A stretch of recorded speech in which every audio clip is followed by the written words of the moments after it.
హల్లెలూయా హల్లెలూయా హల్లెలూయా హల్లెలూయా హల్లెలూయా. సరే, చివరిగా జరిగిన కుటుంబ ప్రార్థనలో దేవుడు దేని గురించి మాట్లాడినాడు?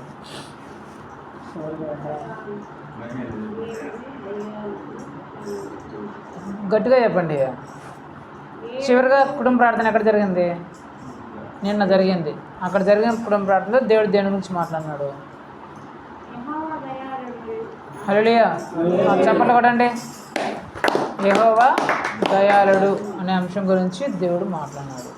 ఆయన దయ కొరకు నువ్వు ఆసక్తిగా కనిపెడుచున్నావా? ఆయన దయ పొందుకోవాలన్న ఆసక్తి నీకుందా అనే అంశం గురించి దేవుడు నిన్న జరిగిన కుటుంబ ప్రార్థనలో మయ్యి బాబాయ్ ద్వారా మాట్లాడినాడు. సరే, మనం ఏ సువార్తను ధ్యానిస్తున్నాం? ఏ సువార్తన? మత్తయి సువార్తను ధ్యానిస్తున్నాం. ఎన్నో అధ్యాయాన్ని? 16, 17, 18, 19, 20. ఏది? 17 అధ్యాయం ధ్యానిస్తున్నాం. మత్తయి సువార్త 17 అధ్యాయంలో చివరిగా మీరు విన్న వాక్యం ఏంటో గుర్తుందా? విని చాలా రోజులు అయిపోయింది, 2 వారాల పైన అయిపోయింది. సరే, మత్తయి సువార్తలో చివరిగా దేవుడు మనందరితో మాట్లాడిన మాట ఏంటంటే, నీ నమ్మకాన్ని దేవుడు ఎప్పుడు వమ్ము చేయడు అనే మాట గురించి దేవుడు మాట్లాడినాడు. దేని గురించి మాట్లాడినాడు? నీ నమ్మకాన్ని దేవుడు ఎప్పుడు వమ్ము చేయడు, నీ విశ్వాసాన్ని, నువ్వు పెట్టుకున్న నమ్మకాన్ని దేవుడు ఎప్పుడు వమ్ము చేయడు అనే అంశం గురించి దేవుడు మాట్లాడినాడు. ఆ తర్వాత జాషువాల ఇంట్లో కంపు కొట్టేది, కుళ్ళిపోయి కంపు కొట్టేది పరిమళ సువాసనగా ఎప్పుడు మార్చబడుతుంది అనే అంశం గురించి దేవుడు మాట్లాడినాడు. కుళ్ళిపోయి కంపు కొట్టేది పరిమళ సువాసనగా ఎప్పుడు మారుతుంది అనేది దేవుడు మాట్లాడినాడు. ఆ తర్వాత గుంటూరులో జరిగిన కుటుంబ ప్రార్థనలో దేవుడు దేని గురించి మాట్లాడంటే, ధైర్యము లేని, భయపడుతున్న, పిరికివాడైన ఒంటరివాడు 30 రాజుల మందిని చంపేసేంత బలమైన వ్యక్తిగా ఎలా మార్చగలిగాడు అనే అంశం గురించి మాట్లాడినాడు. ఆ ముందు 2 అంశాలు మీరు విన్నారు, కానీ ఈ అంశం మీరు వినలా. గుంటూరులో జరిగిన కుటుంబ ప్రార్థనలో మీరు వినలే, ఎవరు రాలేదు కాబట్టి. అక్కడ ఒక వ్యక్తి గురించి మాట్లాడినాడు దేవుడు. ఆ వ్యక్తి ఎలాంటివాడంటే భయపడేవాడంట, పిరికివాడంట, అతనిలో ధైర్యమే లేదంట. ఒంటరివాడంటే ఎవరు లేరంట, ఆ వ్యక్తికి తోడు ఎవరు లేరంట. ఒంటరిగా ఉన్నాడు, భయపడుతూ ఉన్నాడు, పిరికివాడు, గుండెలో ధైర్యం లేదు. అలాంటి వ్యక్తి కొన్ని రోజుల తర్వాత ఆ వ్యక్తిగత జీవితాన్ని చూస్తే 30 మంది రాజులను చంపి వారేసినాడంట. ఒక పక్కన చూసిన గజగజ ఉనికిపోయేవాడు. భయమే గుండెల్లో, ఎప్పుడు ఏం జరుగుతుందో తెలియని భయం, దిగులు, ఎప్పుడు టెన్షను. ఇలాంటి వ్యక్తి 31 మంది రాజులను చంపి వారేసినాడంట. అంత బలమైన వ్యక్తిగా మార్చబడ్డాడంట. ఈ 31 మంది రాజులే చిన్న పన్న రాజులు కాదు, వాళ్ళు ప్రపంచంలోనే బలమైన రాజులు. ఒక రాజుని జయిస్తేనే ఓహో ఆహా అంటారు కదా, పక్క దేశాన్ని జయిస్తేనే. అలాంటిది 31 మంది రాజులను చంపారేసాడు అంటే 31 దేశాలని జయించి పారేసాడంట. ఒక దేశానికి ప్రైమ్ మినిస్టర్ అయితేనే, లేదా మన ఊరికి సర్పంచ్ అయితేనే ఆ సర్పంచ్ ఎంత సంకలు గుద్దుకుంటాడు, అప్ప నేను సర్పంచేనా అని. 10 సార్లు ఓడిపోయినా కూడా చెప్పుకుంటాడు మళ్ళీ, నేను అప్పుడు సర్పంచ్ చేసినాను. అంతే కదా, ఒక ఊరు సర్పంచ్ అయితేనే. అదే ఒక నియోజకవర్గానికి ఎమ్మెల్యే అయితేనే ఎన్నిసార్లు చెప్పుకుంటాడు నేను ఎమ్మెల్యే అని. అది ఇంకా సీఎం అయితే ఒక రాష్ట్రానికే పేపర్లో న్యూస్లో ఆయన సీఎం అంటని చెప్పుకుంటారు. అదే దేశానికి ప్రైమ్ మినిస్టర్ అయితే ఇంకేమైనా ఉందా? న్యూస్లో. అలాంటిది ఒక దేశానికి కాదు, 2 దేశాలు కాదు, 31 దేశాలకి జయించిన 30 దేశాలకు అధిపతి అయిపోయినాడంట. ఎవరు? ఒక పిరికివాడు, ఒక భయస్థుడు, ఒక దిగులుతో, టెన్షన్తో, ఏం చేయాలో తెలియని దిక్కుతోచిన స్థితిలో ఉన్న అలాంటి పిరికివాడు 31 మంది దేశాల రాజును చంపేసేంత బలమైన వ్యక్తిగా మార్చబడిపోయాడంట. ఎలా మార్చబడ్డాడు అనే అంశం గురించి దేవుడు ఆ రోజు అక్కడ మాట్లాడినాడు. ఒకవేళ మీరు వినకపోయింటే యూట్యూబ్లో ఉంటుంది కాబట్టి మీరు ఆ అంశాన్ని గురించి వినండి. ఎందుకు ఆ పిరికివాడు ఎలా మార్చబడ్డాడు అంత బలమైన వ్యక్తిగా, ఆ భయస్థుడు, ఆ ధైర్యం లేని వ్యక్తి అంత బలమైన వ్యక్తిగా ఎందుచేత మార్చబడ్డాడు అనేది మీరు తెలుసుకోండి. అప్పుడు మీకు కూడా అలాంటి భయం పుట్టించే సందర్భం ఎదురైనప్పుడు, దిగులు కలిగిన సందర్భం ఎదురైనప్పుడు టెన్షన్ పడే సందర్భం ఎదురైనప్పుడు మీరు కూడా బలమైన వ్యక్తులుగా ఎలా మార్చబడతారు, ఎప్పుడు మార్చబడతారు అనేది మీకు కూడా తెలుస్తుంది. కాబట్టి అది చూసి మీరు వినండి, ఆశ్రయించుకోండి. సరే, దేవుడు ఈరోజు ఏం మాట్లాడతారో చూద్దాం. మత్తయి సువార్త 17వ అధ్యాయం 20-21 చదవండి. అందుకైనా మీ అల్ప విశ్వాసము మీకు ఆవగింజంత విశ్వాసం ఉండినలా ఈ కొండను చూసి ఇక్కడి నుండి అక్కడికి పొమ్మనగానే అది పోవును. మీకు అసాధ్యమైనది ఏది ఉన్నదని నిశ్చయముగా మీతో చెబుతున్నానని వారితో అనెను. హల్లెలూయా.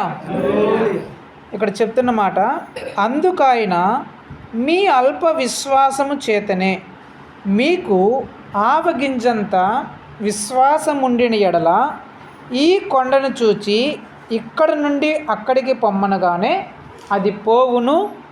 మీకు అసాధ్యమైనది ఏది ఉండదని నిశ్చయముగా మీతో చెప్పుచున్నానని వారితో అనెను. దేవుడి వాక్యం ద్వారా మనందరితో మాట్లాడను గాక. ఆమేన్. ఇక్కడ జరిగిన సందర్భం మీకు ఆల్రెడీ గుర్తుంది, ఆల్రెడీ చాలాసార్లు వివరించినాం. కానీ చాలా రోజులు అయిపోయింది కాబట్టి మళ్ళీ ఒకసారి గుర్తు చేస్తాను. యేసు ప్రభు వారు 3 శిష్యుల్ని వెంట పెట్టుకొని కొండ మీదకి వెళ్ళి అక్కడ రూపాంతరం చెందుతారు. మిగిలిన 9 శిష్యులు కొండ కింద ఉంటారు. ఆ కొండ కింద ఉన్న సమయంలో ఒక వ్యక్తి చాలా సంవత్సరాలుగా తన బిడ్డ దయ్యము చేత బాధపడుతూ ఫిట్స్ రోగం చేత బాధపడుతుంటే యేసుక్రీస్తు దగ్గరికి తీసుకొస్తాడు. యేసుక్రీస్తు దగ్గరికి తీసుకొని వస్తే అక్కడ యేసుక్రీస్తు ఉండరు. 9 మంది శిష్యులు ఉంటారు. ఈ 9 మంది శిష్యులు రాత్రి అంతా ఏవేవో ప్రార్థన చేస్తారు, అన్ని రకాల ప్రార్థన చేస్తారు. కానీ ఆ దయ్యాన్ని వెళ్ళగొట్టలేకపోతారు, ఆ రోగాన్ని పోగొట్టలేకపోతారు. వాళ్ళు అంతకుముందు అద్భుతాలు ఆశ్చర్యకారాలు చేసిన వాళ్ళే, స్వస్థతలు ఇచ్చిన వాళ్ళే, దయ్యములు వెళ్ళగొట్టిన వాళ్ళే. కానీ ఆ సమయంలో దయ్యాన్ని వెళ్ళగొట్టలేకపోతారు, రోగాన్ని కూడా బాగు చేయలేకపోతారు. పొద్దున్నే అయిపోతుంది, సాయంత్రం తీసుకొస్తే రాత్రి పొద్దున్నే అయిపోతుంది. అక్కడున్న ప్రజలందరూ అక్కడికి వచ్చి వీళ్ళతో గొడవ పెట్టుకుంటూ అంటారు. ఆ సమయంలో యేసు ప్రభు కూడా ఆ కొండ నుంచి దిగుతూ వస్తే అక్కడ జనాలు అందరూ ఉంటారు. యేసు ప్రభు అక్కడికి వెళ్ళి ఏమైంది, ఎందుకు ఇట్లా గొడవ పడుతున్నారు, ఏమైందని అడిగితే అప్పుడు వాళ్ళ తండ్రి చెప్తాడు, అయ్యా ఇలాగా నా కుమారుడు చాలా రోజుల నుంచి ఈ దయ్యం పట్టి బాధపడుతున్నాడు, ఈ రోగం చేత బాధపడుతున్నాడు. నీ శిష్యుల దగ్గర తీసుకొని వచ్చాను బాగు చేస్తారేమో అని, కానీ నీ శిష్యుల వల్ల కాలేదు. కనీసం నువ్వైనా ఈ దయ్యం నుంచి నా బిడ్డకు విడుదల ఇవ్వు, ఈ రోగాన్ని బాగు చేయంటే యేసు ప్రభు ఆ బిడ్డను చూసి వెంటనే మోగవైన చెవిటి దయ్యమా ఈ బిడ్డను విడిచిపో అని చెప్పి గద్దిస్తాడు. ఎప్పుడైతే గద్దిస్తాడో అతనిలో ఉన్న దయ్యము, ఆ బిడ్డలో ఉన్న దయ్యము ఆ బిడ్డని వదిలి వెళ్ళిపోతుంది. వెళ్ళిపోగానే అతనుకున్న ఆ ఫిట్స్ రోగం, పక్షవాయు రోగము, ఎన్నో సంవత్సరాలుగా బాధపడుతున్న ఆ పక్షవాయు రోగము బాగా అయిపోతుంది. ఆ బిడ్డను తీసుకొని తండ్రి దేవుని స్తుతిస్తూ మహిమపరుస్తూ ఇంటికి వెళ్ళిపోతారు. అక్కడ ఉన్న జనసమూహం కూడా ఎంత గొప్ప అద్భుతం చేసినాడు యేసు ప్రభు అని చెప్పి చెప్పుకుంటూ వెళ్ళిపోతారు. వెళ్ళిపోయిన తర్వాత యేసు ప్రభు వారు ఆ శిష్యులు 12 మంది శిష్యులు ఇంటికి వచ్చేస్తే వీళ్ళు ఆశ్చర్యంలోనే ఉంటారు. ఆశ్చర్యంలో నుండి యేసు ప్రభు దగ్గర పోయి అడుగుతారు. యేసు ప్రభు వాళ్ళని అడుగుతారు, ఎందుకురా మీరు ఎందుకు ఇంకా అంత ఆశ్చర్యంలో ఉన్నారు అని అడిగితే అప్పుడు శిష్యులు చెప్తారు, అయ్యా మేము కూడా ఇలాగే ప్రార్థన చేశాం కదా, మేము కూడా మీరు చెప్పినట్టే చెప్పాం కదా, మేము రాత్రంతా అలాంటి ప్రార్థన చేసినా, రాత్రంతా అలా చెప్పినా సరే ఈ దయ్యం పోలేదే, ఆ రోగం పోలేదే, కానీ నువ్వు వచ్చినావు ఒక మాటతోనే దయ్యాన్ని వెలగొట్టేసినావు, ఆ రోగాన్ని బాగు చేసినావు, నీకు సాధ్యమైంది, మాకెందుకు సాధ్యం కాలేదు? నీ వల్ల అయింది, మా వల్ల ఎందుకు కాలేదు? నీ వల్ల జరిగింది, మేమెందుకు చేయలేకపోయినాం? నీకు సాధ్యమైంది, మాకెందుకు సాధ్యం కాలేకపోయింది? అందుకే మేము కూడా ఇదే ప్రార్థన చేసాం, మేము కూడా ఇలాగనే ప్రార్థన చేసాం, మేము కూడా ఈ విధంగానే చెప్పి ప్రార్థన చేసినాం, కానీ మీకైతే ఆ కార్యం జరిగింది, కానీ మా జీవితంలో ఆ కార్యం ఎందుకు జరగల? మీరు చేసినట్టే కదా మేము కూడా ప్రార్థన చేసినాం, మీరు చెప్పినట్టే కదా మేము కూడా అన్నాము, మీరు ఎలాగైతే ప్రార్థన చేస్తారో మేము కూడా అలాగా ప్రార్థన చేసినాము, కానీ మీ జీవితంలో మీరు చేసిన ప్రార్థన వల్ల దానికి జవాబు వచ్చింది, కానీ సేమ్ ప్రార్థన మేము చేసినా కూడా మాకెందుకు జవాబు రాలేదు? నీకెందుకు జవాబు వచ్చింది? మాకెందుకు ఆ కార్యం జరగలేదు? నీకెందుకు ఆ కార్యం జరిగింది? ఆ డౌట్తో, ఆ సందేహంతో మేము ఉన్నాం ప్రభువా. మేము కూడా అలాంటి ప్రార్థనే చేస్తాం, మేము కూడా ఆ విధంగానే ప్రార్థన చేసినాం. అయినా సరే మా జీవితంలో కార్యం జరగలేదు. కానీ నీ దగ్గర కార్యం జరిగింది. మాకెందుకు జరగలేదు, మీ దగ్గర ఎందుకు జరిగింది అనే ఆశ్చర్యంతో, డౌట్తో, అనుమానంతో ఉన్నాము. దీనికి కారణం ఏంటి ప్రభువా అని అడగగానే యేసు ప్రభు అంటున్నాడంట, మీ అల్ప విశ్వాసము చేతనే.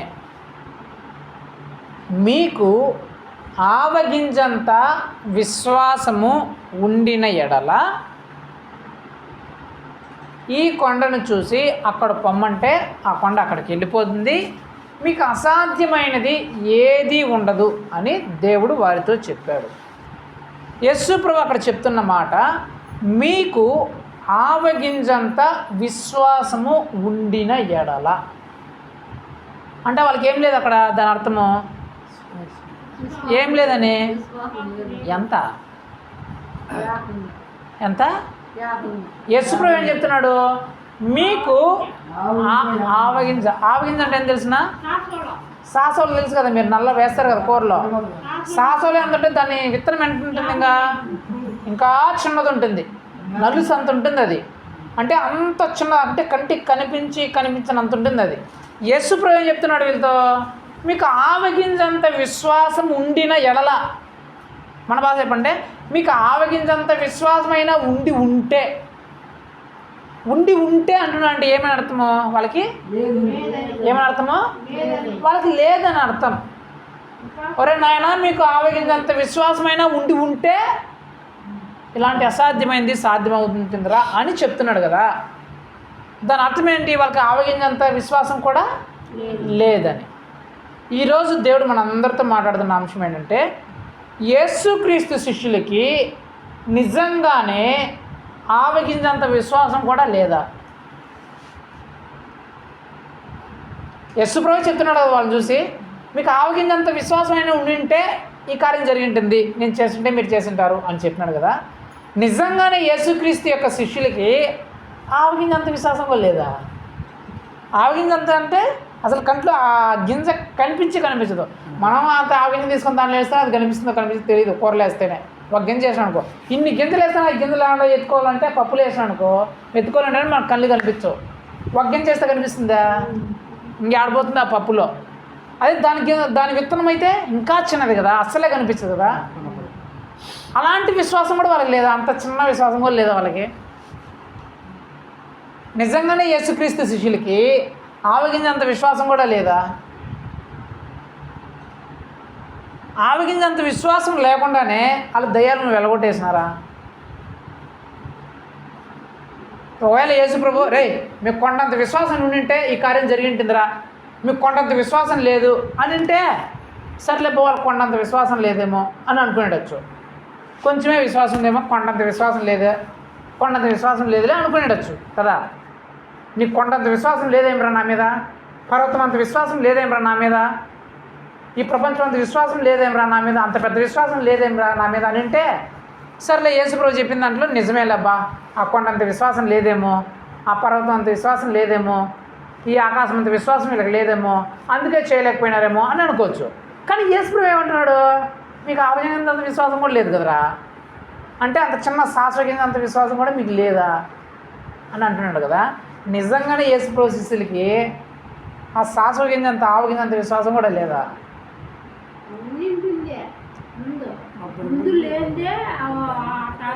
వినండి, ఇప్పుడు ఆవగింజంత విశ్వాసం కూడా లేకపోయింటే, వాళ్ళకి ఆవగింజంత విశ్వాసం కూడా లేకుండా ఉంటే వాళ్ళు దయ్యములు వెళ్ళగొట్టుండే వాళ్ళ?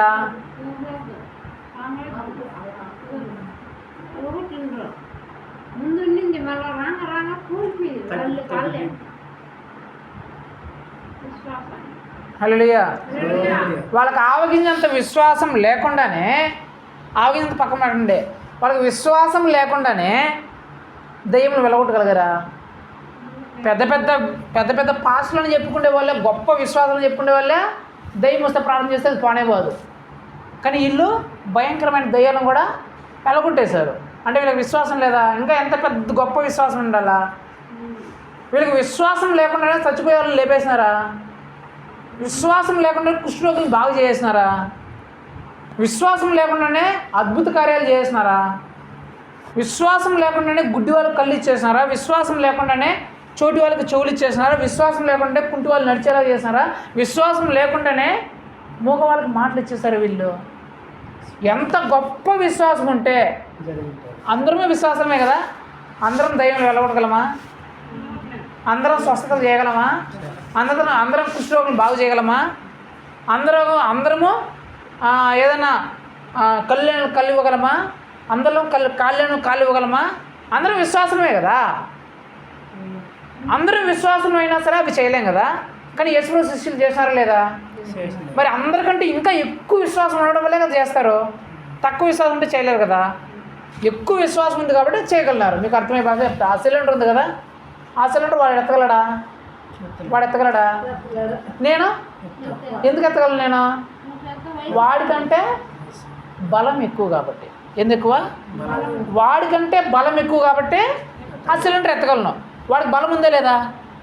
బలం ఉందే లేదా? యాక్చువల్గా బలం ఉంది వాడికి బలం ఉంది, నాకు బలం ఉంది. కానీ వాడికి సిలిండర్ ఎత్తేంత బలం లేదు. నాకు సిలిండర్ ఎత్తేంత బలం ఉంది కాబట్టి నేను ఎత్తగలను. అందరూ విశ్వాసులు, అందరికీ విశ్వాసం ఉంది. కానీ కొంతమంది విశ్వాసులు ఈ స్వస్థతలు, దయ్యాలు, విడుదల చేయలేకపోవడానికి, కొంతమంది పాస్టర్లు చేయడానికి కారణం ఏంటి? వాళ్ళకున్నంత విశ్వాస పరిమాణము వీళ్ళకి లేదు. అంటే సిలిండర్ ఎత్తగలిగేంత విశ్వాసం నాకున్నట్లు సిలిండర్ ఎత్తగలిగేంత విశ్వాసం వాడికి లేదు. మీకు అర్థమైంది ఇప్పుడు?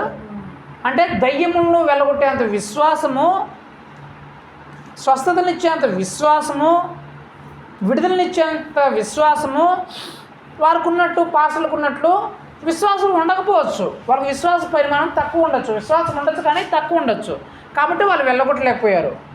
కానీ యేసుప్రభు శిష్యులు యేసుప్రభు చేసిన అద్భుతాలే చేసినారు. యేసుప్రభు ఎలాంటి అద్భుతాలు చేశారో ఆ అధికారాన్ని వాళ్ళు యేసుప్రభు దగ్గరికి తీసుకొని అలాంటి అద్భుతాలే చేశారంటే యేసుప్రభు అంత అందరికంటే ఎక్కువ విశ్వాసం ఉంటేనే కదా చేయగలరు. యేసుప్రభు నీళ్ళలో నడిచినట్లు పేతురు కూడా నడిచాడంటే ఎంత గొప్ప విశ్వాసం ఉండాలా? అందరికంటే మించిన విశ్వాసం ఉంటేనే కదా చేస్తారు. మరి అంత ప్రపంచంలో ఉండే అందరికంటే ఎక్కువ విశ్వాసం ఉండే వీళ్ళని చూసి యేసుప్రభు అంటున్నాడు, మీకు ఆవగించేంత విశ్వాసం కూడా లేదు కదరా అని అంటున్నాను. మరి నిజంగానే వీళ్ళకి ఆవగించేంత విశ్వాసం లేదా? ఉందే లేదా? ప్రపంచంలో ఉండే అందరికంటే ఎక్కువ విశ్వాసం ఉండేది వీళ్ళకే. కానీ యేసుప్రభు వీళ్ళని చూసి ఏమంటున్నాడు? మీకు ఆవగించేంత విశ్వాసం కూడా లేదు కదరా అని అంటున్నాడు. మరి యేసుప్రభు ఏమైనా అబద్ధం చెప్పేవాడా? మరి వీళ్ళకి నిజంగానే ఆవగించేంత విశ్వాసం లేదా? మరి ఏంటి చిక్కు సమస్య? వీళ్ళేమో ప్రపంచంలో ఉండే వాళ్ళందరికంటే గొప్ప విశ్వాసంలో, వీళ్ళకున్నంత విశ్వాసం ప్రపంచంలో ఎవరికి లేదు. కానీ యేసుప్రభు ఏమో మీకు ఆవగించేంత విశ్వాసం కూడా లేదురా అని అంటున్నాడు. ఏది నిజం, ఏది అబద్ధం? యేసుప్రభు చెప్పేది అబద్ధమా, లేకపోతే వాళ్ళకుండే విశ్వాసం అబద్ధమా? యేసుప్రభు చెప్పేది నిజమే, వాళ్ళకున్న విశ్వాసం కూడా నిజమే. మరి యేసుప్రభు ఎందుకు ఆ మాట విన్నాడు అనేది మనం తెలుసుకోవాలి. నిజముగా ఈరోజు వాక్యం అదే, దేవుడు మాట్లాడుతున్న అంశం అదే. దాని నుంచే యేసుప్రభు మనకు ఆత్మీయ పాఠాలు నేర్పిస్తారు. యేసుప్రభు మాట్లాడుతున్న మాట ఏంటంటే, నిజంగానే యేసుక్రీస్తు శిష్యులకి ఆవగింజంత విశ్వాసం కూడా లేదా? యేసుప్రభు ఆ మాట ఎందుకు పలికినాడు? వాళ్ళకి నిజంగానే ఆవగించేంత విశ్వాసం కూడా లేదా అంటే, ప్రపంచంలో ఉన్న వారందరికంటే ఎక్కువ విశ్వాసం వాళ్ళకి ఉంది. హల్లెలూయా. వాళ్ళకున్నంత విశ్వాసము ప్రపంచంలో ఇంకెవ్వరికి లేదు. వాళ్ళకి అంత విశ్వాసం ఉంది కాబట్టే యేసుప్రభు పిలవగానే తమకున్న సమస్తాన్ని విడిచిపెట్టేశారు. యేసుప్రభు ఎందు అంత విశ్వాసం ఉంది కాబట్టే యేసుప్రభు నన్ను వెంబడించుండగానే భార్యను వదిలేసినారు, తల్లిదండ్రులను వదిలేసినారు, కుటుంబాన్ని విడిచిపెట్టేసినారు, చేసే పనులను విడిచిపెట్టేసినారు, ఉద్యోగాలను విడిచిపెట్టేసి సమస్తమును విడిచిపెట్టేసి యేసుప్రభుని వెంబడించారంట.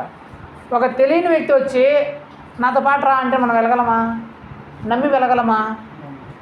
ఒకవేళ నమ్మి వెళ్ళాలంటే అతని మీద ఎంత విశ్వాసం ఎంత నమ్మకం ఉంటేనే కదా వెళ్తాం. మన ఊర్లో ఉండే వాళ్ళమే మీకు అర్థమే బాగా చెప్తా. ఒక అబ్బాయి ఉన్నాడు అనుకో, ఒక యవ్వనస్తురాలు ఉండిందనుకో, మన ఊర్లోనే ఆడు పుట్టినప్పటి నుంచి మన ఊర్లోనే పుట్టినాడు, మన ఊర్లోనే పెరిగినాడు, మన దగ్గరే పెరిగినాడు ఒక అబ్బాయి. ఒక అమ్మాయి కూడా మన ఊర్లోనే ఉందనుకుందాం. ఆ అమ్మాయి ఏదో ఎగ్జామ్ రాయడానికి వెళ్ళాలనుకుందాం. ఆ అబ్బాయి కూడా అదే రూట్లో వెళ్తున్నాడు అనుకుందాం బండిలో. మరి రామ్మ నిన్ను మీ ఎగ్జామ్ సెంటర్ దగ్గర దింపేస్తాను అని చెప్తే ఆ అమ్మాయి కానీ ఆ అమ్మాయి తల్లిదండ్రులు కానీ నమ్ముతారా? పట్టామని నమ్ముతారా?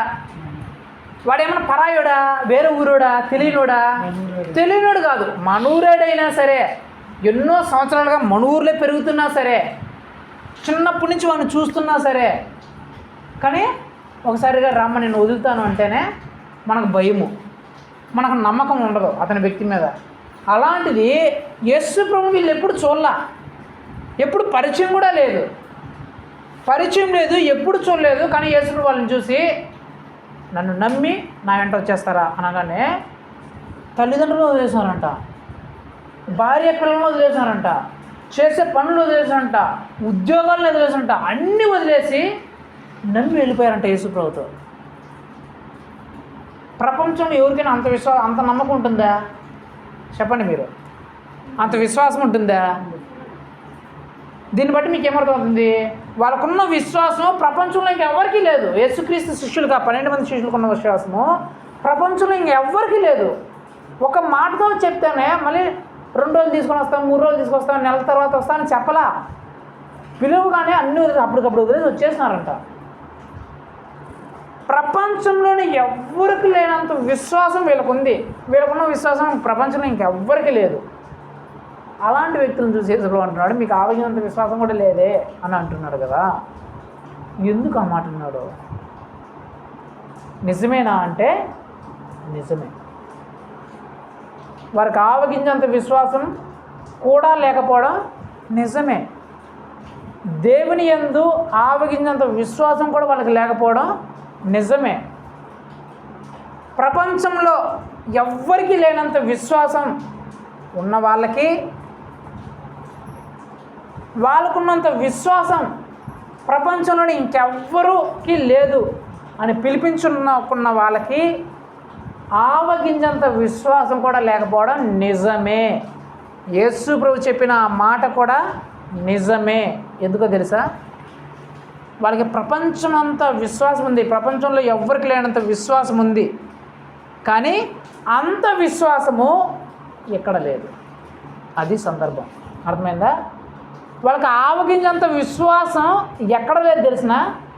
ఆ కార్యం దగ్గర లేదు, అసాధ్యమైన ఆ పని దగ్గర లేదు. యేసు ప్రభు అదే చెప్తున్నాడు, మీకు ఆవగింజంత విశ్వాసం ఉండిన ఎడల ఈ అసాధ్యమైన కార్యము సాధ్యమైపోయి ఉంటుంది. ఇలా ప్రపంచం అంతా విశ్వాసం ఉంది, ప్రపంచంలో ఉండే వాళ్ళందరికంటే ఎక్కువ విశ్వాసం ఉంది ఇప్పుడు మామూలుగా, కానీ అసాధ్యమైన కార్యాల దగ్గర వీళ్ళకి ఆవగింజంత విశ్వాసం కూడా లేదంట. అంటే ఆ కార్యాలు ఎలాంటివంటే ఇవి జరగవు అనిపించే కార్యాలే. ఏ కార్యాలు ఇవి? ఇవి జరగవు, ఏం చేసినా జరగవు, ఎంత చేసినా జరగవు, ఎలా చేసినా జరగవు అనే కార్యాల దగ్గర నీకు ఆవగింజంత విశ్వాసం ఉండాలా అని దేవుడు చెప్తున్నాడు అంట. అలాంటి కార్యాల దగ్గర నువ్వు ఆవగింజంత విశ్వాసం ఉంటే కూడా చాలు జరిగిపోతాయి అంటున్నాడు. అంటే దాని అర్థం ఏంటంటే చాలామందికి కొన్ని కార్యాల దగ్గర, కొన్ని పనుల దగ్గర వాళ్ళు ఏమనుకుంటారంటే ఇంక ఇది అసలు జరగదేమో డిసైడ్ అయిపోయింటారు. ఇది ఇక మన జీవితంలో జరగదు, మన కుటుంబంలో జరగదు, నా వ్యక్తిగత జీవితంలో జరగదు, నా చదువు విషయంలో జరగదు, నా ఉద్యోగ విషయంలో, నా వ్యాపార విషయంలో, నా పిల్లల విషయంలో, మా అమ్మా నాన్న విషయంలో, మా ఊరి విషయంలో, మా వీధి విషయంలో, నేను చేస్తున్న పని విషయంలో ఇంకా జరగదు అని వీళ్ళు ఫిక్స్ అయిపోయింటారు. వీళ్ళకి నమ్మకం ఉండదు, ఇంకా అంటే విశ్వాసమే ఉండదు. అలాంటి వాటి విషయాల్లో నీకు కొండంత విశ్వాసం అవసరం లేదురా, జరుగుతుంది అనే నలుసంత విశ్వాసం ఉంటే చాలు అంటున్నాడు దేవుడు. మనం కొన్నిసార్లు ఎవరైనా అంటే చెప్తారు కదా, రే నీకు నలిసంత నమ్మకుంటే చాలరా అని. కొంచెం నమ్మకుంటే చాలరా జరిగిపోతుంది అంటానులా. ఏదన్నా ఇది ఎవరైనా తాగిపోతే భర్త ఉన్నాడు అనుకో, మీకు అర్థమయ్యేలా చెప్తా. నా భర్త ఇంకెప్పుడు మారడు, నా భర్తకి ఇంకెప్పుడు మారడని భార్య ఏడుస్తుంది అనుకో, వాళ్ళని చూసి మనం ఏమంటాడమ్మా, నీకు కొంచెమన్నా నమ్మకం పెట్టుకోమా మారుతాడని. నడిచేంత నమ్మకం పెట్టుకో అని అంటామా లేదా? కొన్ని సందర్భాల్లో అంటామా లేదా? వాళ్ళు ఏదన్నా ఇంకా జరగదు, మా జీవితంలో జరగదు అన్నప్పుడు మనం ఏం చెప్తాం ధైర్యం చెప్పడానికి? కొంచెం నమ్మకం ఉండదు చాలమ్మా, నీకు జరిగిపోతుంది, కొంచెం నమ్మకం పెట్టుకోమా. అంత నమ్మకం లేని మాటలు ఎందుకు మాట్లాడుతున్నావు నువ్వు? కొంచెం నమ్మకం పెట్టుకో చాలు అని అంటామా లేదా? యేసుప్రభు చెప్తున్న కార్యంలో అదే మాట. ఒరే నాన్న మీరు జరగదు అని అనుకుంటున్నారా? కొంచెం నమ్మరా చాలు. ఇంత నమ్మాల్సిన పల్లె, ఈ కొండంత నమ్మకం నీకు ఉండాల్సిన పల్లె, నడిసంత నమ్మకం పెట్టుకో చాలు, అయిపోతుంది అంటున్నాడు యేసుప్రభు. ఏమంటున్నాడు యేసుప్రభు? మీరు ఇది జరగదు, ఇంకా మా జీవితంలోకి ఇది ఇంకెప్పటికీ జరగదు అని అనుకుంటున్నారు కదా, అలాంటి విషయంలో మీకు కొండంత విశ్వాసం అవసరంలే, కొండంత నమ్మకం అవసరంలే, నడిసంత పెట్టుకోండి, జరుగుతుందని చాలు అంటున్నాడు యేసుప్రభు. వాళ్ళు అనుకున్నారు ఈ కార్యం ఇంకా జరగదేమో, రాత్రంతా మనం దయ్యాన్ని వెలగొట్టాలని చూసినాము, ఈ దయ్యం పోవాలా, ఈ రోగం బాగోవాలా, ఇది ఇంకా మనకు అసాధ్యము, ఈ కార్యం మనకు జరగదు, మనం చేతులు ఎత్తేసినాము, ఇది మన వల్ల కాదు అనే పరిస్థితిలో చెప్తున్న మాట, ఆవినంత విశ్వాసం పెట్టుకుంటారా జరుగుతుందని, అయిపోతుంది అంటున్నాడు. అంటే వాళ్ళు అక్కడికి డిసైడ్ అయిపోయినారు ఇంకా జరగదు. రాత్రంతా ప్రార్థన చేసినా, ఎన్ని రకాలుగా ప్రార్థన చేసినా ఇది జరగలే అంటే ఇంకెప్పటికీ జరగదని వీళ్ళు డిసైడ్ అయిపోయినారు. అలాంటి సందర్భంలో చెప్తున్నాడు, అంత నమ్మకం పెట్టుకుంటారా జరిగిపోతుందని, ఆవగినంత నమ్మకం పెట్టుకుంటారా జరిగిపోతుందని. ఇది జరిగిపోతుంది కార్యము, అసాధ్యమైన కార్యం జరిగిపోతుంది అని యేసుప్రభు అంటున్నాడు.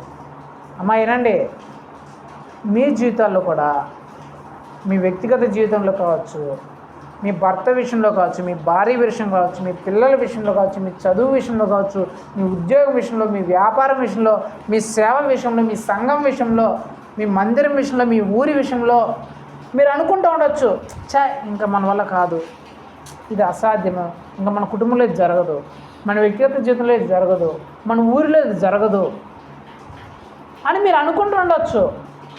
అలాంటి సందర్భంలో దేవుడు చెప్తున్నమాట, అలాంటి సందర్భం మీకు ఎదురైతే, అలాంటి సందర్భం మీలో ఉంటే, మీకు వచ్చి ఉంటే అంత విశ్వాసం పెట్టుకోండి, జరుగుతుందని అనుకోండి చాలు. కొంచెం విశ్వాసం, జరుగుతుందిలే, ఏదో ఒక మూల అనుకుంటారు కదా, ఏదో ఒక మూలన్నా జరుగుతుందనే విశ్వాసం నాకు ఉందనుకుంటాం కదా, ఒక మూల ఉందిలే నాకు నమ్మకము దేవుడు చేస్తాడని. మా అమ్మ ఎప్పుడెప్పుడు చెప్తుంటుంది అనమాట. మా ఇంట్లో ఏదైనా ఎక్కువ సమస్య వచ్చినప్పుడు, ఏది తీరినప్పుడు మా అమ్మ అప్పుడప్పుడు ప్రార్థన చేస్తుంటే కొంచెం బాధపడుతుంటుంది, కానీ చివరిలో ఏం చెప్తుంది తెలిసిన, నాకు ఏదో ఒక మూల ఉంది నమ్మకము దేవుడు చేస్తాడని. ఏదో ఒక మూల నాకు నమ్మకం ఉంది, ఖచ్చితంగా నా దేవుడు చేస్తాడు, నేను నమ్ముకున్న దేవుడు విడిచిపెట్టాడు, నాకు నమ్మకం ఉంది, ఏదో ఒక మూల నాకు నమ్మకం ఉంది, చిన్న నమ్మకం ఉంది, ఆయన చేస్తాడు అని అనుకుంటాం. చూడు, ఆ విశ్వాసం ఉన్నాడంట అలాంటి పరిస్థితిలో అంటున్నాడు, మామూలు పరిస్థితుల్లో కాదు. ఆ మూలను కూడా మనం విశ్వాసాన్ని కోల్పోయి ఉంటాం చూడు, అలాంటి పరిస్థితుల్లో ఆ మూల కూడా నాకు ఒక నమ్మకం ఉందిలే, ఎక్కడో మూల నా దగ్గర ఒక నమ్మకం ఉందిలే, ఆ నమ్మకం నీకుంటే అలాంటి పరిస్థితిలో అది ఎలాంటి అసాధ్యకరమైనా సరే నేను చేసి పారేస్తాను. దేవుడు కూడా అదే చెప్తున్నాడు, నీ జీవితంలో అలాంటి అసాధ్యంగా అనిపించేవి నీకేమైనా ఉన్నాయా అర్థమా? అలాంటివి మీ జీవితాల్లో కానీ, మీ కుటుంబ సభ్యుల జీవితాల్లో కానీ, మీ పిల్లల జీవితంలో కానీ, మీ వ్యక్తిగత జీవితంలో కానీ అలాగా అసాధ్యంగా కనిపించేవి, ఇక జరగవేమో అని అనిపించే కార్యాలు ఏమైనా ఉంటే దేవుడు చెప్తున్నాడు, ఒక మూలైనా కొంచెమైనా నమ్మురా నాయన, నేను చేస్తా. ఏదో ఒక మూలైన యేసుప్రభు ఈ కార్యం చేస్తాడని నమ్ము యేసుప్రభుని. యేసుప్రభు చేయగలడు ఈ కార్యాన్ని నువ్వు నమ్ము. ఒక మూలైన అంత నమ్మకమైన పెట్టుకో, ఒక ఎంటుగా అంత నమ్మకమైన పెట్టుకో, నా మీద నేను చేసి పారేస్తా, నాకు అసాధ్యమైనది ఏమైనా ఉన్నదా అంటాడు యేసుప్రభు. నాకు అసాధ్యమైనది ఏమైనా ఉన్నదా అంటాడు యేసుప్రభు. ఏమైనా ఉందా యేసుప్రభుకి అసాధ్యమైనది? మనకుండొచ్చు అసాధ్యమేమో, జరగదేమో, కానీ యేసుప్రభుకి అసాధ్యం అనేది ఏదీ లేదు. అని ఏమని చేయగలరు, కాబట్టి ఆ ఫ్రిడ్జ్ని కూడా మనుషులుగా మార్చేయగలరు. దానికైనా అసాధ్యం అనుకుంటే రాళ్ళని మనుషులుగా అంటే ఎండిపోయిన ఎముకల్ని ప్రాణం ఇచ్చేసి మహాసైన్యంగా మార్చేసినాడు. మనమెవరు? మట్టిలో బ్రతుకున్నామంటే ఎట్టొచ్చింది? యేసుప్రభు మార్చేసినాడు. ఆయనకు అసాధ్యమైనదే ఏదీ లేదు. అలాంటి సందర్భం మీ జీవితాల్లో ఒకవేళ ఉంటే, అలాంటి సందర్భాలు ఏమైనా ఉంటే, అలాంటి విషయాలు ఏమైనా ఉంటే నువ్వు నమ్ము, ఏదో ఒక మూల యేసుప్రభు నా జీవితంలో ఈ అసాధ్యం అనిపించే కార్యాన్ని ఖచ్చితంగా సాధ్యం చేసేస్తాడు. నాకు ఆ నమ్మకం ఉంది. నువ్వు ఏదో ఒక మూల, చిన్న మూలను అంత నీకు నమ్మకున్నా సరే దేవుడు చేసేస్తాడు. వాళ్ళకి ఎందుకు జరగలేదంటే వాళ్ళకి అంత నమ్మకంగా లేదంట. ఈ దయ్యం పోతుంది, ఈ వ్యాధి బాగుతుంది అనే నమ్మకము ఆవగించినంత నమ్మకంగా లేదంట. అందుకే యేసుప్రభు చెప్తున్నాడు ఆ సందర్భంలో, ఆ సందర్భాన్ని బట్టి చెప్తున్నాడు దేవుడు. అంతే తప్ప వాళ్ళకి విశ్వాసం లేదనో, వాళ్ళకి అసలే విశ్వాసం లేదని కాదు. ఆ సందర్భంలో వాళ్ళకి ఆ విశ్వాసం లేదు, ఆవగినంత విశ్వాసం కూడా లేదు. వాళ్ళ విశ్వాసాన్ని కోల్పోయినారు. ఇంకా మేము దయ్యాన్ని వెలగొట్టలేము, ఈ వ్యాధిని బాగు చేయలేము, ఇది ఇంకా జరగదు, మా విషయంలో మా జీవితంలో ఇది జరగదు అనే సందర్భంలో యేసుప్రభు చెప్తున్నమాట. ఈ సందర్భంలో మీకు ఆవగినంత విశ్వాసం ఉండి ఉంటే ఆ కార్యం సాధ్యమైపోయిండేదిరా, మీకు అసాధ్యమైనది ఏది ఉండదు అని చెప్తున్న సందర్భం అది. అర్థమైందా? సో యేసుప్రభు శిష్యులకు విశ్వాసం లేదా? కొండంత కాదు, పర్వతాలంత కాదు, ఈ ప్రపంచం అంత విశ్వాసం వాళ్ళకు ఉంది. కానీ దేవుడు చెప్తున్న సందర్భమే వేరు. అర్థమైందా? ఆ సందర్భంలో వాళ్ళకి విశ్వాసం లేదు, పూర్తిగా లేదు. ఆ సందర్భాన్ని దేవుడు బట్టి చెప్తున్నాడు, నీకు ఆవగిందంత విశ్వాసం అక్కడ ఉంటే, అప్పుడు ఉంటే నీ జీవితంలో కూడా ఈ కార్యం జరిగిపోయి ఉంటుంది, అసాధ్యం అనిపించే కార్యము జరిగిపోయి ఉంటుందని దేవుడు చెప్తున్నాడు. మనకు కూడా యేసు ప్రభు మీద అందరికంటే ఎక్కువ విశ్వాసం మనకే ఉండొచ్చు, గొప్ప విశ్వాసం మనకు ఉండొచ్చు. మన ఇంట్లో ఉండే వాళ్ళకంటే, మన ఊర్లో ఉండే వాళ్ళకంటే, మన వీధిలో ఉండే వాళ్ళకుంటే, మన సంఘంలో ఉండే వాళ్ళకంటే, చాలా సంఘాల్లో ఉండే వాళ్ళకంటే అందరికంటే ఎక్కువ మనకే విశ్వాసం ఉండొచ్చు. కానీ కొన్ని సందర్భంలో, కొన్ని విషయాల్లో, కొన్ని సందర్భాల్లో అసలు విశ్వాసమే, నమ్మకమే లేకపోయి ఉండొచ్చు. దేవుడు ఎక్కువ విశ్వాసం ఉండే విషయాల గురించి మాట్లాడలే, ఆ సందర్భాల గురించి మాట్లాడట్లే. నీకు ఏవైతే విశ్వాసమే, నమ్మకమే లేకుండా ఉండే సందర్భాలు ఏవైతే ఉంటాయో ఆ సందర్భాన్ని బట్టి దేవుడు ఈరోజు చెప్తున్నాడు, అలాంటి సందర్భంలో నీకు ఆవగించినంత విశ్వాసం ఉంటే చాలురా, నా మీద నేను చేసేస్తాను. నీకు ఏవైతే అసాధ్యం అనిపించే సందర్భాలు నీ జీవితంలో ఉన్నాయో, ఇవి ఇక జరగవేమో అని ఈ విషయాల గురించి నువ్వు అనుకుంటున్నావో, ఇక మా జీవితంలో ఇది చూడమేమో, ఇలా ఉండదేమో, ఇక రాదేమో, ఇది అసాధ్యమేమో జరగడము అని ఏ విషయాల గురించి నువ్వు, ఏ సందర్భాల గురించి నువ్వు అనుకుంటున్నావో ఆ విషయాల్లో, ఆ సందర్భాల్లో ఇది చిన్న ఆ నలుసంత విశ్వాసము యేసుప్రభు మీద, ఆవగించినంత విశ్వాసం యేసుప్రభు మీద ఉంటే చాలు, చేస్తాడంట. అలాంటి సందర్భంలో, అలాంటి విషయాల్లో నీకు కొండంత విశ్వాసం అవసరం లే. అర్థమైందా? నీకు అలాంటి సందర్భంలో నీకు ఈ ప్రపంచం అంత విశ్వాసం అవసరం లే, నీకు అంత నలుసంత విశ్వాసం పెట్టుకొని నా మీద చాలు, నేను చేస్తా అంటున్నాడు యేసుప్రభు. చాలా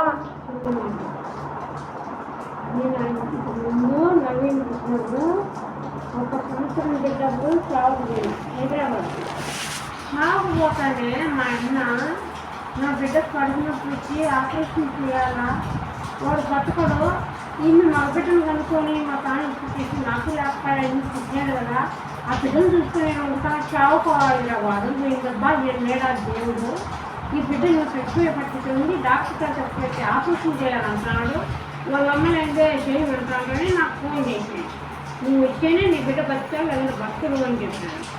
చెప్తానే తర్వాత నా బిడ్డ బతకడానికి నేను వెంటనే వచ్చేసి వచ్చేయండి మధ్య వచ్చేసిన తర్వాత అందరికి ఇచ్చాను, నీదింటి వస్తానంటే అందరికి ఇచ్చేవాడు, నువ్వు లేరా దేవుడు అంత దూరం చేసావు చెప్పి నీ బిడ్డ బాగా ఈగలు వస్తాయి పో, నోట్లే పోతేనే బయటకు వస్తుంది, ఈగలు అట్లా బతుకుతున్నాడు కావు కూడా, నీ బిడ్డ బతకాలంటే బుద్ధులు ముందు తిని వాడు చచ్చిపోయే పరిస్థితిలో ఉన్నాడు అని అందరూ చెప్తాను.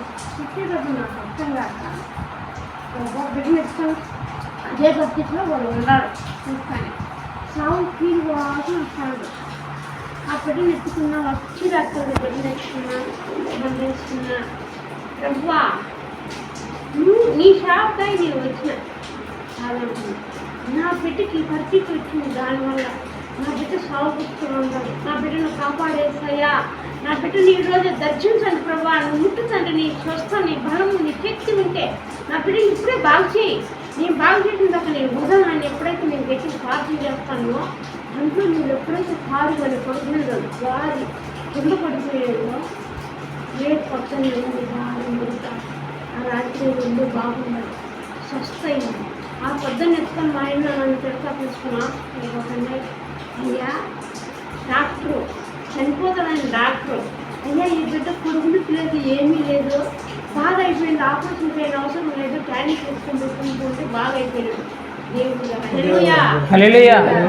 అంత స్వస్థ, అంత విశ్వాసం, అంత గట్టి విశ్వాసంతో ప్రార్థన చేసినా కాబట్టి ఆ రోజు నా బిడ్డ పట్టింది. అట్లా విశ్వాసం అనేది కాదు. ఆ విశ్వాసం ఇప్పుడు లేకుండా పోయింది ఏమంటే కొన్ని కారణాలు లేకుండా బాగా అన్నీ గొడవైన మనసులో కాబట్టి అంత విశ్వాసం ఇప్పుడు కోల్పోయినా. అది హల్లెలూయా. సో దేవుడు చెప్తున్నాయంటే మనకందరికీ విశ్వాసం ఉందా లేదా? ఉందా లేదా? మనకందరికీ విశ్వాసం ఉంది. కొందరికైతే కొందరుకున్న కంటే ఎక్కువ ఉంటుంది, ఎవరికి వాళ్ళంత విశ్వాసం ఉండదు. కానీ కొన్ని సందర్భాల్లో వాళ్ళకి నమ్మకమే ఉండదు. ఆ కొన్ని సందర్భాలు ఏదైతే నమ్మకమే లేని సందర్భాలు ఏవైతే ఉంటాయో, అసలు ఆశే లేని సందర్భాలు ఏవైతే ఉంటాయో, అసాధ్యం అనుకుంటున్న సందర్భాలు, విషయాలు ఏవైతే ఉంటున్నాయో ఆ విషయాలను బట్టి, ఆ సందర్భాలను బట్టి యేసు ప్రభు చెప్తున్నమాట, అలాంటి సందర్భం వచ్చినప్పుడు, అలాంటి విషయం వచ్చినప్పుడు, అలాంటి సందర్భంలో, అలాంటి విషయంలో మీకు కొండంత విశ్వాసం అవసరం లేదురా నాయన నా మీద, నీకు ఆవగింజంత విశ్వాసం ఉంటే చాలు, నేను చేసి పారేస్తాను ఆ కార్యాన్ని. అది ఎలాంటి కార్యమైనా సరే, ఎంత అసాధ్యమైన కార్యమైనా సరే, నీకు అలాంటి సందర్భంలో నీకు ఆవగింజంత విశ్వాసం నా మీద ఉంటే నేను ఆ కార్యాన్ని చేసేస్తానని దేవుడు చెప్తున్నాడు ఈ రాత్రికాల సమయంలో. కాబట్టి మనం ఎంతో గొప్ప విశ్వాసం అయి ఉండొచ్చు, రోజు ప్రార్థన చేస్తుండొచ్చు, ఆదివారం చర్చికి వెళ్తుండొచ్చు, ఇలా ప్రతిరోజు కుటుంబ ప్రార్థనలో కలుసుకుంటూ ఉండొచ్చు, విశ్వాసంలో మనం బాగా పెరుగుతూ ఉండొచ్చు. కానీ కొన్ని సందర్భాల్లో అనుకోని పరిస్థితులు వస్తాయి, అనుకోని విషయాలు ఎదురవుతాయి, అనుకోని సమస్యలు ఎదురవుతాయి, అనుకోని నష్టాలు, అనుకోని రోగాలు, అనుకోని బాధలు, అనుకోని శ్రమలు వస్తాయి. అలాంటివి వచ్చినప్పుడు, అలాంటి సందర్భాలు వచ్చినప్పుడు మనమే విశ్వాసాన్ని కోల్పోతాం, మనకేం నమ్మకం ఉండదు. అలాంటి విషయంలో మనం ఏం చేస్తాం? దేవుడు ఉన్నాడా అని కళ్ళు ఉన్నాయా, చెవులు ఉన్నాయా, మాకు ఇంత అయిపోయింది, ఇట్లా అయిపోయింది పరిస్థితిని మనమే దూషించడం, దేవుని తిట్టడానికి కూడా వెనుకాడం, దేవుని నిందించడానికి కూడా వెనుకాడం, దేవుని దూషించడానికి కూడా వెనుకాడం. మాకు ఈ దేవుడు వద్దు, ఈ బైబుల్ వద్దు, ఈ దేవుడే మాకు అవసరం లేదు, మేము వెళ్ళిపోతామని వెళ్ళిపోవడానికి కూడా వెనకాడని సందర్భం వస్తుంది. అలాంటి పరిస్థితుల్లో, అలాంటి సందర్భం వచ్చినప్పుడు చెప్తున్నాను, నాయన నీకు ఉండాల్సిన లేదు కదరా. ఇలాంటి సందర్భంలో మామూలుగా ఏం చెప్తారో, అరే నీకు ఎంతో నమ్మకం ఉండాలిరా అని చెప్తారు కదా. నీకు ఎంతో నమ్మకం పెట్టుకోరా, కొండంత నమ్మకం పెట్టుకోరా బతుకుతాడని, కొండంత నమ్మకం పెట్టుకోరా బతుకుతాడని అంటారు కదా. కానీ యేసులో అది చెప్పట్లేదు. అలాంటి సందర్భం వచ్చినప్పుడు ఆవగింజంత నమ్మకం పెట్టుకోరా నా మీద చాలు, నలుసంత విశ్వాసం పెట్టుకో నా మీద చాలు, అది ఎలాంటి కార్యమైనా సరే నేను చేసి చూపిస్తా. అది ఎలాంటి భయంకరమైన కార్యమైనా సరే, అసాధ్యం అనిపించే కార్యమైనా సరే నేను చేసి చూపిస్తా. కాబట్టి అలాంటి సందర్భం వచ్చినప్పుడు ఈ మాట నువ్వు గుర్తుపెట్టుకో.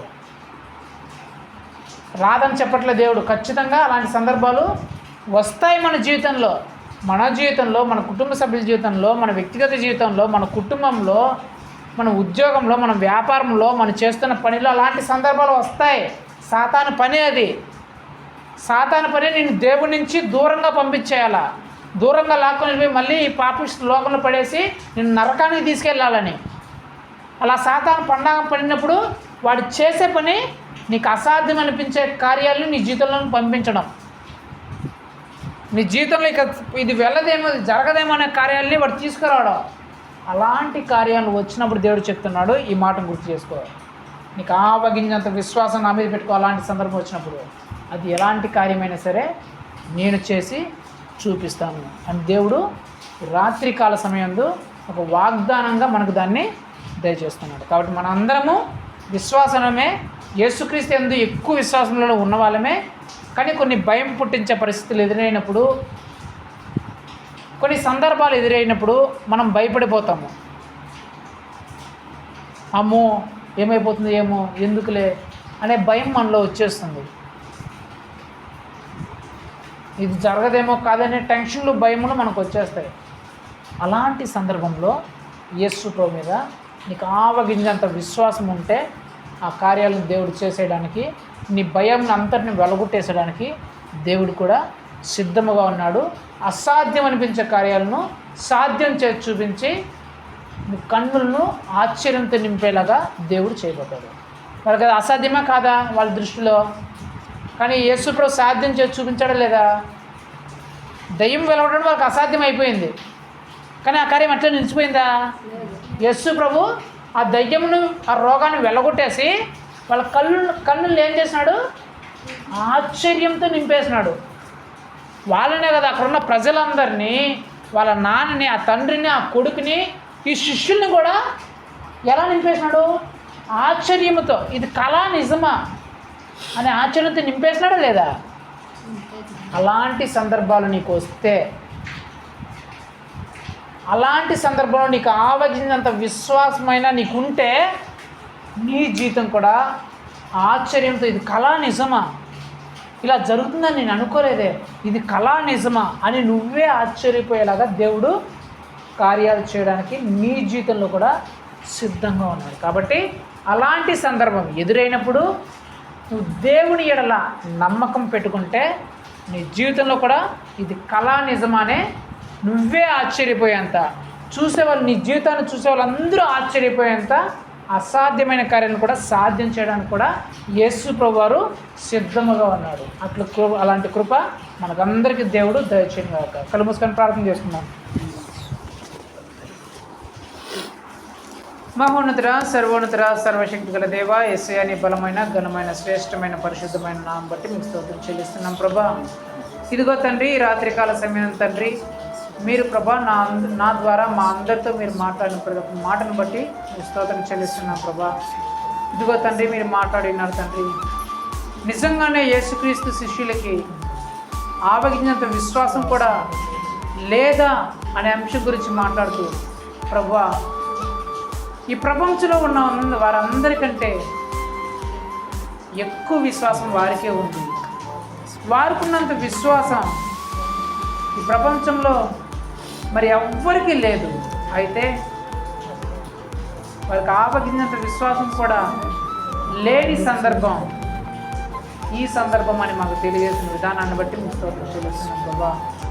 అవును తండ్రి, మేము ఎంతో విశ్వాసం అయినప్పటికీ, మీ అందు ఎంతో నమ్మకం మేము పెట్టుకున్నప్పటికీ, ఎంతో విశ్వాసంలో మేము నడుస్తున్నప్పటికీ కొన్ని సందర్భాల్లో కొన్ని విషయాలు ఎదురైనప్పుడు ప్రభా, మేము విశ్వాసాన్ని కోల్పోతున్నాం తండ్రి, నమ్మకాన్ని కోల్పోతున్నాం. యేసు ప్రభు లేడేమో, యేసు ప్రభు చూడట్లేదేమో, యేసు ప్రభు పట్టించుకోవట్లేదేమో, ఈయన దేవుడు కాదేమో, మేము గుడ్డిగా నమ్మినామేమో అనే బలహీనమైన విశ్వాసంలోనికి వెళ్ళిపోతున్నాం తండ్రి. అలాంటి సందర్భాలు వచ్చినప్పుడు, అలాంటి విషయాలు ఎదురైనప్పుడు, అలాంటి సందర్భాలు, అలాంటి విషయాలు ఎప్పుడైతే మీ జీవితంలో ఎదురవుతాయో, అలాంటి సందర్భంలో మీరు నా మీద ఆవగించినంత విశ్వాసం ఉంటే చాలు, అసాధ్యమైన కార్యాలను కూడా నేను సాధ్యం చేసి చూపిస్తానని మీరు ఆ సందర్భాన్ని బట్టి మీరు మాట్లాడిన మాటను బట్టి మీకు స్తోత్రం చూపిస్తున్నామయ్యా. ఇదిగో తండ్రి, మేము కూడా ప్రభా మా జీవితాల్లో ఎప్పుడైతే అసాధ్యం అనిపించే, ఇవి జరగవనిపించే అలాంటి సందర్భాలు ఎదురవుతాయో, అలాంటి సందర్భాలు వచ్చినప్పుడు తండ్రి, మేము మీ మీద నమ్మకాన్ని కోల్పోకుండా, మీ మీద విశ్వాసాన్ని కోల్పోకుండా, యేసు ప్రభు అసాధ్యమైన కార్యం సాధ్యం చేయగల దేవుడు. ఆయనకు అసాధ్యమైన కార్యం ఏది లేదు. నాకు నమ్మకం ఉంది, ఆయన చేస్తాడు అనే నమ్మకాన్ని, విశ్వాసాన్ని ప్రభా మేము మీ యందు పెట్టుకొని ప్రభా, అలాంటి సందర్భం వచ్చినప్పుడు అలాంటి విశ్వాసంతో అసాధ్యమైన కార్యములను సాధ్యమయ్యేలాగా చేసుకొని మా జీవితాలను ఆశ్చర్యంతో నిండిపోయే జీవితాలుగా మమ్మల్ని చూసి వారందరూ ఆశ్చర్యంతో నిండిపోయేలాగా మా జీవితాల్ని మా విశ్వాసాన్ని తీర్చిదిద్దమని బ్రతిమలాడుకోవచ్చు. ఇక్కడున్న ప్రతి ఒక్క బిడ్డ జీవితంలో అలాంటి కృప దయచేయమని, వారి కుటుంబంలోనూ వారి కుటుంబ సభ్యుల జీవితంలో అలాంటి కృప జీవితం దయచేయమని, ఈ మాటలు వింటున్న ప్రతి ఒక్కరి జీవితంలోనైనా ఎవరైతే ఒకవేళ ఈ సమయంలో అలాంటి అసాధ్యమైన పరిస్థితుల్లో, నమ్మకమే కోల్పోయిన పరిస్థితుల్లో, విశ్వాసాన్ని నిరీక్షణే కోల్పోయిన పరిస్థితుల్లో ఎవరైనా ఉంటే ప్రభా, వారిలో ఆవగింజంత విశ్వాసాన్ని దయచేసినైనా వారు అసాధ్యం అనుకుంటున్న కార్యాలు సాధ్యం చేసి చూపించు తండ్రి. వారి జీవితంలో ఆశ్చర్యంతో నింపమని బ్రతిమలాడుకొంచు. కృప చూపిస్తారు నమ్ముతూ ఇస్తూ మా తండ్రి, మా దేవుడు, మా ప్రభువునైనా యేసుక్రీస్తు యొక్క పరిశుద్ధమైన నామములో అడిగి వేడుకొనుచున్నాం మా పేపర్లో తండ్రి. ఆమేన్. నా ప్రాణమా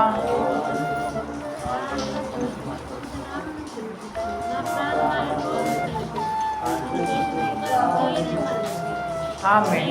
మన తండ్రి అయిన దేవుని ప్రేమయు, ప్రభువైన యేసుక్రీస్తు యొక్క కృపయు, పరిశుద్ధాత్మ దేవుని అన్యోన్య సహవాసము ఎప్పుడునూ ఎల్లప్పుడూ ఇక్కడ కూడి ఉన్న ప్రతి ఒక్కరితో పాటు, మరి ముఖ్యంగా ఎలాంటి సందర్భమైనా సరే అసాధ్యం అనిపించే సందర్భాల్లో విషయాల్లో నా దేవుని యందు నేను విశ్వాసం కోల్పోకుండా ఆయన యందు నమ్మకం పెట్టుకొని నా జీవితంలో అసాధ్యమైన కార్యాలను సాధ్యం చేసి ఆశ్చర్యంతో నేను నిండిపోతానని తీర్మానించుకున్నా ప్రతి ఒక్క బిడ్డతో సదాకాలం తోడైండి నడిపించి దీవించి ఆశీర్వించి బలపరిచి స్థిరపరచును గాక.